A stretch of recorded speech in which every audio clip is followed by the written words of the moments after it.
Que ça, une chose, mon moteur, il met pas jamais l'essence, il continue de tourner. On ne met jamais d'essence dans mon moteur, mais il tourne toujours. La réponse, le cœur. Nous allons poursuivre la lecture du conte de Rama. Le lendemain, Rama et Lakshmana furent debout de bonne heure pour attendre les démons.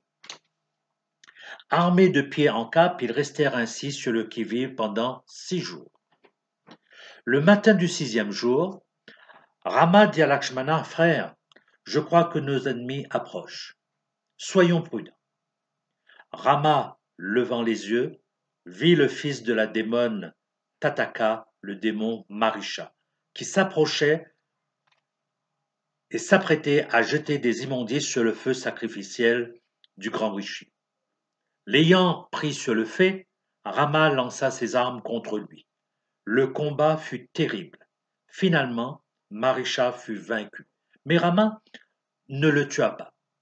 Il le saisit par le corps et avec une force prodigieuse le projeta dans les airs.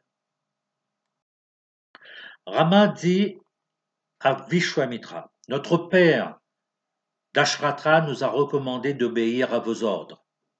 Instruisez-nous, et s'il le faut, je tuerai Tataka dans l'intérêt de tous.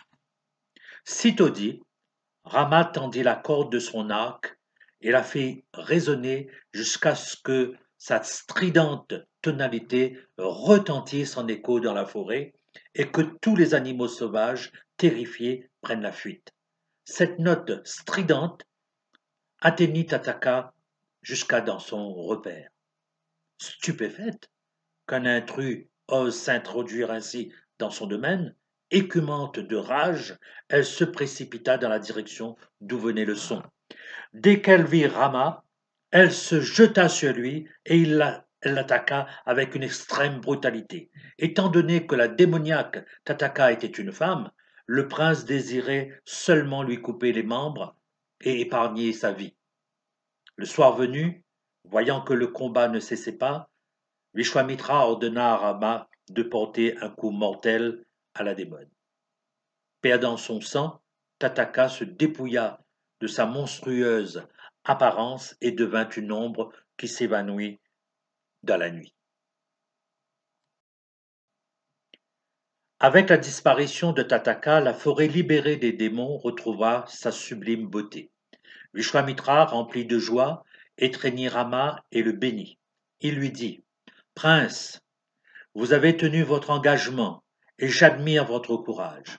Je suis l'obligé de votre père le roi Dashrata. » Connaissant les raisons qui étaient à l'origine de la naissance de Rama, Vishwamitra voulut rendre service au jeune prince en organisant son mariage avec la princesse Sita. Le jour suivant, Rama et Lakshmana, après avoir accompli leurs ablutions matinales, se rendirent chez Vishwamitra pour y recevoir de nouvelles directives. En chemin, ils rencontrèrent 2 sages rishis qui dirent à Rama, « Nous allons au royaume de Videha, où le fameux roi philosophe Janaka s'apprête à célébrer un grand sacrifice dans Mithila, la capitale de son pays. Nous pensons que, étant des princes d'Ayodhya, vous devez venir voir l'arc merveilleux exposé à la cour du roi Janaka. » La décision de partir fut prise. Rama et Lakshmana, accompagnés de Vishwamitra, prirent le chemin de Mithila.